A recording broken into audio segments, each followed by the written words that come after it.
Hello student, welcome to the Chemix 27। आज हम लोग आए हैं आपके लिए प्रिपरेशन और स्टैंडर्डाइजेशन 0.1 नॉर्मल NaOH सॉल्यूशन का पूरा प्रोसीजर बताएंगे, पूरा एक्सपेरिमेंट दिखाएंगे, किस तरीके से हम लोग एक्सपेरिमेंट परफॉर्म करेंगे और साथ ही साथ हम समझाएंगे किस तरीके से हम लोग नॉर्मलिटी का सॉल्यूशन यहाँ पे बनाते हैं। सबसे पहले हम लोग को रिक्वायरमेंट देखनी पड़ेगी, क्या क्या हमको रिक्वायरमेंट चाहिए। यहाँ पे हमको NaOH चाहिए, ऑक्जेलिक एसिड चाहिए और साथ ही साथ एक इंडिकेटर रिक्वायरमेंट होगी जो होगा हमारा फिनोल्फ्थालीन इंडिकेटर। उसके हमें 1-2 ड्रॉप चाहिए होंगे। तो आइए चलते हैं, स्टार्ट करते हैं। हम लोग प्रोसीजर के बारे में बात करते हैं। प्रोसीजर क्या हो जाएगा हमारा, सबसे पहले हमें प्रिपरेशन करना पड़ेगा 0.1 नॉर्मल NaOH सॉल्यूशन, यानी पहला preparation of 0.1 normal NaOH solution. अब आपको जितना रिक्वायरमेंट है उस अकॉर्डिंग हम लोग यहाँ पे बना लेंगे, यानी मैं बनाने जा रहा हूँ इसको इन 100 ml।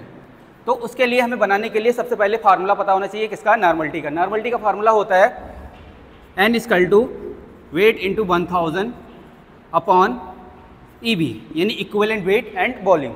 यहाँ पे हमारा E है इक्विवेलेंट वेट और B हमारा वॉल्यूम है, यानी अब हमें निकालना पड़ेगा इक्विवेलेंट वेट, तब जाके हम लोग फाइंड कर पाएंगे इसका वेट। नॉर्मलिटी यहाँ पे हमारी दे रखी है 0.1 = वेट हमारा हमको नहीं पता है, फाइंड करना है, इंटू 1000 हो गया। देन इक्विवेलेंट वेट हम लोग कैसे निकालते हैं, उसका फार्मूला सिंपल होता है, equivalent weight = molecular mass upon valency. यहाँ पे हमारे पास क्या है, NaOH है। NaOH यानी इसके लिए हमारी वैलेंसी क्या हो जाएगी, इसका हम लोग करवाएंगे आयोनाइजेशन। जब हम लोग आयोनाइजेशन करवाएंगे तब हमको मिलेगा, देख लो कि ये हमको OH कितना देगा। तो जब हम इसका करवाएंगे तो हमको एक OH आयन यहाँ से देखने को मिलेगा, क्योंकि ये हमारा क्या है, ये हमारा एक बेस है। तो हमको एक OH आयन मिलेगा, तो बैलेंसी कितनी हो जाएगी, 1 हो जाएगी। और मॉलिक्यूलर वेट कितना होता है NaOH का, 40। यानी कैसे कैलकुलेट करते हैं हम लोग, Na plus oxygen plus hydrogen, Na का 23 प्लस ऑक्सीजन 16 प्लस हाइड्रोजन 1 = कितना हो जाएगा, ये हो जाएगा हमारा 40 मॉलिक्यूलर वेट आया, 40 रख दिया मैंने। बैलेंसी हमारी कितनी निकल के आई थी, 1 निकल के आई थी। इसको डिवाइड करेंगे तो कितना रहेगा, 40, यानी हमारा इक्विवेलेंट वेट कितना निकल के आया, 40 मैंने यहाँ पे रख दिया। इनटू क्या करेंगे, वॉल्यूम हमारा रिक्वायरमेंट कितना है, हमको 100 ml वॉल्यूम यहाँ पे दिया हुआ है। तो हम क्या करेंगे, यहाँ पे 100 ml ले लेंगे। ये हमारा कट हो जाएगा, ये भी कट हो जाएगा।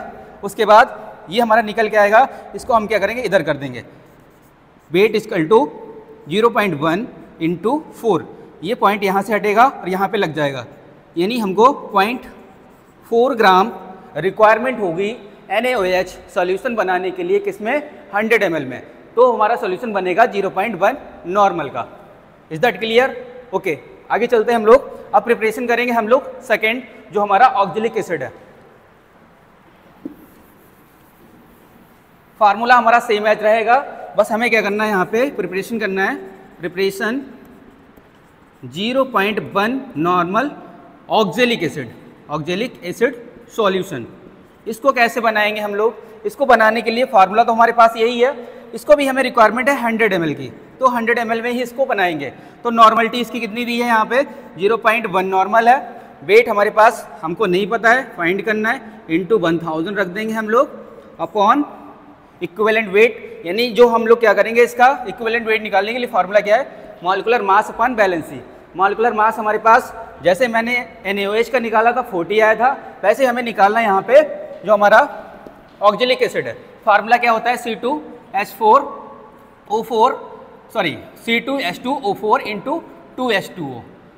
अब इसका हमें क्या करना पड़ेगा, मॉलिक्यूलर वेट निकालना पड़ेगा, यानी कार्बन का कितना होता है, 12 रहता है, और 2 कर देंगे तो कितना हो जाएगा, 24। हाइड्रोजन का 1 होता है, 2 से मल्टीप्लाई कर देंगे कितना हो जाएगा, प्लस हाइड्रोजन कितना हो गया, 2 हो जाएगा, प्लस ऑक्सीजन का कितना होता है, 16 होता है, 4 कर देंगे कितना हो जाएगा, 64 हो जाएगा।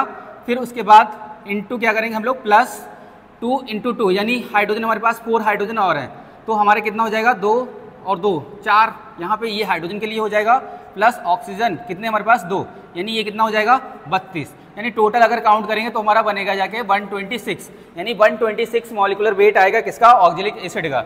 ऑक्जेलिक एसिड का मॉलिक्यूलर वेट आया 126। अब हमारा यही वाला फार्मूला, इक्विवेलेंट वेट वाला फार्मूला लगा देंगे हम लोग।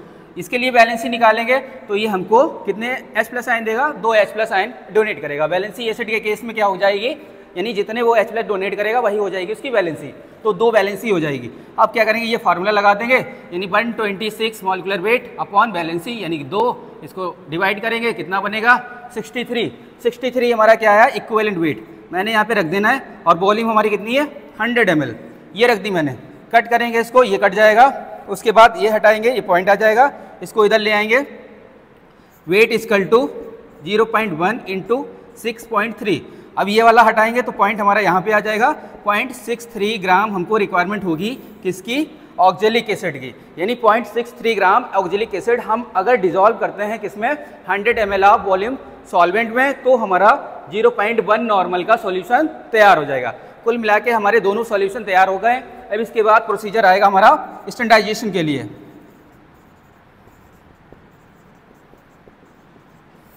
यानी स्टैंडर्डाइजेशन यानी हमने अभी प्रिपरेशन कर लिया है, कुल मिला के प्रिपरेशन हो गई हमारी सॉल्यूशन की।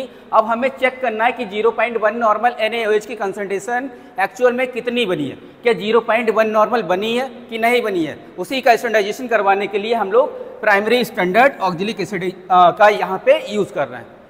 ठीक है, आगे चलते हैं हम लोग और प्रैक्टिकल के थ्रू समझेंगे किस तरीके से हम लोग यहाँ पे जो अपनी रीडिंग्स हैं वो आएगी, उससे हम लोग एवरेज वॉल्यूम निकालेंगे, B2 निकालेंगे। B2 निकलने के बाद हम लोग फाइंड करेंगे N2। यानी इसके बाद जब हमारा क्या होगा, हमको एक इस तरीके से टेबल मिलेगी जहाँ पे हमारा मिनिमम हमको 3 रीडिंग निकाल लेना है। पहला क्या हो जाएगा यहाँ पे सीरियल नंबर, उसके बाद हमारा आएगा यहाँ पे इनिशियल रीडिंग यानी ब्यूरेट की रीडिंग, फिर उसके बाद फाइनल रीडिंग आ जाएगी, फाइनल रीडिंग। देन उसके बाद आएगा टोटल कंज्यूम यानी इनिशियल कहाँ से हम लोग स्टार्ट कर रहे हैं, 1 2 3 रीडिंग हमको चाहिए, 3 रीडिंग। इनिशियल 0 से स्टार्ट होगा, ब्यूरेट जो होती है हमारी 0, यानी हम लोग यहाँ से स्टार्ट करेंगे। अब मान लो हमारा गया 10 ml तक, तो हमारी फाइनल कितनी हो गई, फाइनल हो जाएगी हमारी 10 ml फाइनल हो जाएगी। उसके बाद फिर हम दूसरी रीडिंग निकालेंगे, उसको हटा देंगे, फिर हमारी क्या हो जाएगी, इनिशियल स्टार्ट होगी 10 ml से, तो हमारी अब 10 ml ये इनिशियल हो गई, यहाँ से गई मान लो हमारा 20 तक गया, तो हमारी 20 ml क्या हो जाएगी फाइनल। अब इनिशियल क्या हो जाएगी, फिर हम तीसरी रीडिंग जब निकालने जाएंगे वहाँ पे हमारा 20 हो जाएगा इनिशियल। अब 20 से हमारा पहुँचा मान लो 30 ml, ठीक है, तीसरी रीडिंग में लग गया 30 ml, तो हमारी अब फाइनल कितनी हो जाएगी 30 ml हो जाएगी। उसके बाद हमें क्या करना है, इसको माइनस कर लेना है, ये 10 ml 20 से 10 माइनस 10 ml, 30 से 20 माइनस 10 ml, यानी अब हमारे पास 3 रीडिंग हमको देखने को मिली हैं। अब क्या करेंगे, अब हम फार्मूला लगाएंगे एवरेज वॉल्यूम का। एवरेज वॉल्यूम का फार्मूला होता है average volume equal to total number of reading addition and divided by number of readings. यानी हमारे पास टोटल नंबर ऑफ रीडिंग को हमें ऐड कर लेना है, 10 + 10 + 10 तीनों रीडिंग हो गई। उसके बाद डिवाइड कर देना नंबर ऑफ रीडिंग हमने कितनी निकाली है, 3 से डिवाइड कर देंगे, यानी हमारे पास कुल मिला के 30 आएगा। अगर उसको हम 30 को 3 से डिवाइड करेंगे तो हमारे कितना 10 ml निकल के आएगा। यानी हमारा कुल मिला के जो हमारी एवरेज वॉल्यूम आई है, यानी B2 जो हमारा निकल के आया है वो कितना निकल के आया है, 10 ml निकल के आया। जब हमारी वॉल्यूम हमको निकल के आ जाएगी, उसके बाद हमको क्या करना है, हमें एक कैलकुलेशन करनी है किसकी, फार्मूला यानी नॉर्मलिटी के लिए, एग्जैक्ट नॉर्मलिटी यानी हमें NaOH की फाइंड करनी है। N1 B1 = N2 B2, यानी कुल मिला के ये हो जाएगा हमारा ऑक्जेलिक एसिड का और ये हो जाएगा हमारा NaOH के लिए। N1 यानी हमने नॉर्मलिटी कितनी ली थी ऑक्जेलिक एसिड की, 0.1 रख देना है, इंटू B1 मैंने कितना लिया था, यहाँ पे 10 ml लिया था मैंने, किसमें, कोनिकल फ्लास्क में 10 ml लिया था कोनिकल फ्लास्क में, 0.1 नॉर्मल ऑक्जेलिक एसिड। उसके बाद N2 मैंने कितना लिया यहाँ पे,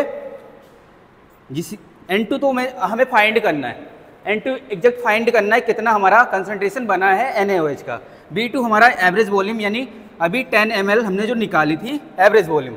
अब हम क्या करेंगे, N2 = 0.1 × 10/10 कर देंगे, ये कट जाएगा और N2 हमारा फाइंड होके आ जाएगा, यानी जो हमारा NaOH का एग्जैक्ट कंसंट्रेशन नॉर्मलिटी फाउंड हुआ है वो हमारा 0.1 नॉर्मल निकल के आया है।